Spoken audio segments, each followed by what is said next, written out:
After that night, nothing changed. At least, not in any obvious way.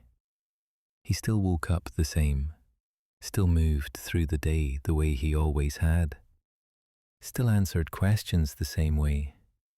Busy, fine, getting by. From the outside, it looked like consistency. From the inside, it felt like something had shifted, just enough to make the old rhythm noticeable. It was subtle, like realizing a background noise had always been there, and now, somehow, he could hear it. He started to see the moments, not because he was looking for them. They were just harder to ignore now. Small pauses, brief hesitations, that familiar tightening in his chest when something asked more of him than he wanted to give. It happened when an email sat unanswered, when a conversation drifted towards something serious, when a decision needed clarity instead of delay. Nothing dramatic, just enough discomfort to notice. The kind of discomfort that doesn't hurt. It nudges. It asks quietly, then waits to see if you'll respond. And almost immediately, something else followed. Relief. Relief when he moved on. Relief when he postponed. Relief when the moment passed without consequence. The relief was subtle, but it was consistent. So consistent that he'd stopped recognizing it as relief at all. It just felt like returning to baseline, like exhaling after holding his breath without realizing he'd been tense. For a long time, he had believed something about himself, that he was unmotivated, that he lacked discipline, that other people just had more drive than he did. It explained things. It was simple, and it carried a quiet shame he had learned to live with. Shame, at least, felt familiar. It didn't ask questions. It didn't point anywhere specific. It just sat there, vague and heavy, asking nothing of him. But now, watching the pattern more closely, something didn't fit. He wasn't inactive. He wasn't careless. He showed up to work, handled responsibilities, did what needed to be done. What he avoided wasn't effort. It was something else. He noticed it one afternoon, almost by accident. There was a task in front of him, not difficult, not overwhelming, but it pointed somewhere. Completing it would mean acknowledging what came next. The conversation, the decision, the change in direction. He stared at it longer than necessary. Then he did something else instead. Something easy. Something productive enough to justify itself. And the relief came back. It arrived immediately. No debate, no second guessing. Just a quiet sense of having chosen the safer option. That's when it clicked. He wasn't avoiding work. He was avoiding consequence. Not negative consequence, just irreversible consequence.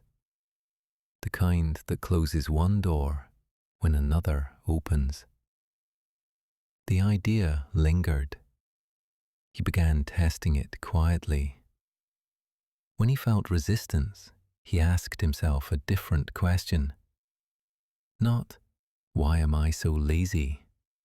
But, what would this require me to face? The answers were rarely dramatic. Clarity, commitment, responsibility for a direction.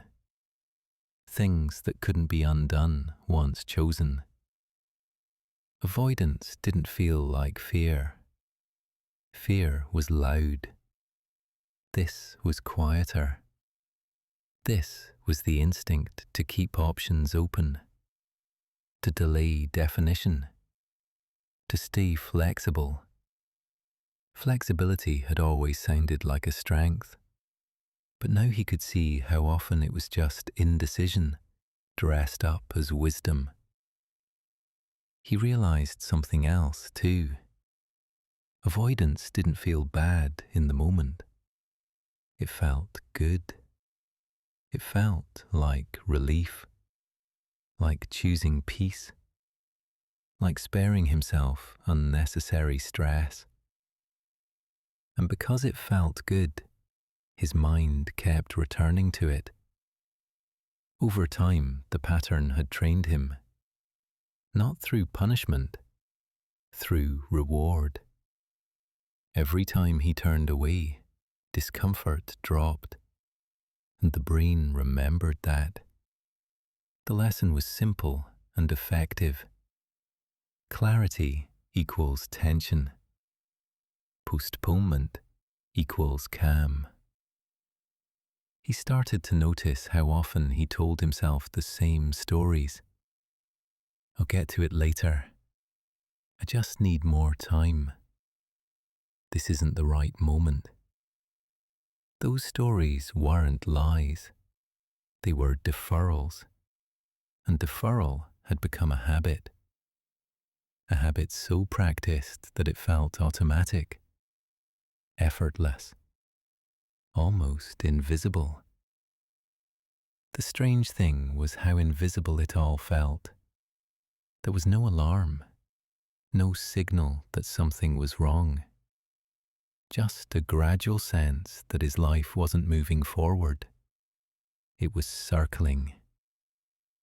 He thought back to moments when he had acted decisively. They stood out now, not because they were bold, but because they felt exposed, uncomfortable, clear. Those moments had forced him to see himself honestly. And honesty, he realized, was what he avoided most. Calling himself lazy had been easier. It kept the problem vague, unfixable, almost comforting.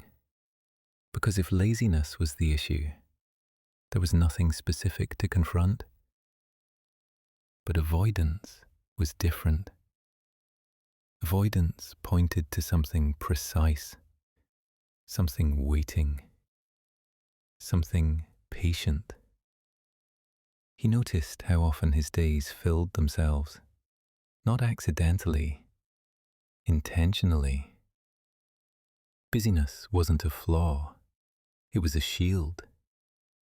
As long as he stayed occupied, there was no space for clarity to surface. And clarity, once present, demanded action. The cost of this didn't appear as failure. It appeared as delay. A life that felt perpetually not quite ready, not quite chosen. He remembered conversations where someone asked him what he wanted next, not aggressively, just casually, and how quickly he redirected, made a joke, changed the subject. Those moments hadn't felt important at the time. Now, they felt like markers. Avoidance thrives in ambiguity. It feeds on open loops. The moment something becomes clear, it loses power. So it works quietly, keeping things unresolved.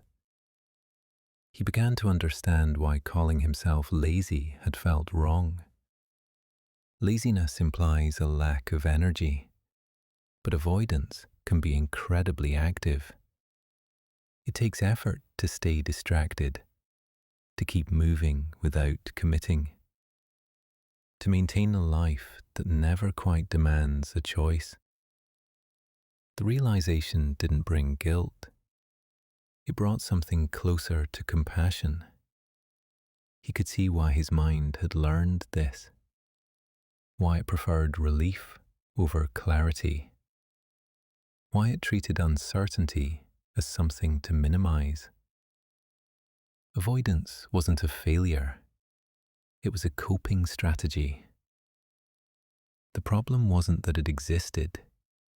It was that it had taken over. He noticed something else. Avoidance didn't show up in everything, only in the places that mattered, the parts of life that shaped direction, identity, meaning, future. That's why it was dangerous. Not because it ruined things quickly, but because it delayed them indefinitely. Once he saw it, the word lazy lost its grip. It didn't explain enough. It didn't tell the truth. Avoidance did. And seeing it didn't fix it, but it changed the story he told himself. Now, when resistance appeared, he didn't insult himself. He watched. He noticed what he was protecting himself from. Not to force action, just to understand the reflex. Because avoidance depends on misinterpretation. It survives as long as you think the problem is effort. The moment you realize it's exposure, the pattern becomes visible, and visibility weakens it. Not immediately, not completely, but enough. You're not lazy. You're avoiding something, and that something isn't work. It's the moment your life asks you to choose a direction without knowing exactly where it leads. Once that's seen, the resistance feels different. Still present, but no longer confusing. And confusion was always avoidance's greatest ally.